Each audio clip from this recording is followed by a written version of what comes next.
me for our introduction or beginners fan workshop, however you want to word it.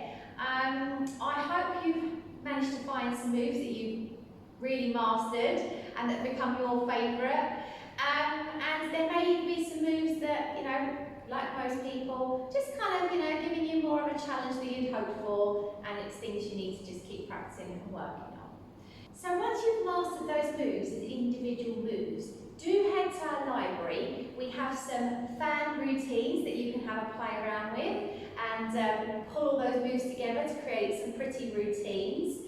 And we also have a feathers and tassels course, which takes you more into clothes removal from a performance point of view. Okay, so if you were looking to take yourself from just dancing standard routines to actually now looking at the removal of clothing and props and taking yourself down to tassels, but also body coverage and body exposures, then the other course, our feathers and tassels course, will take you through that.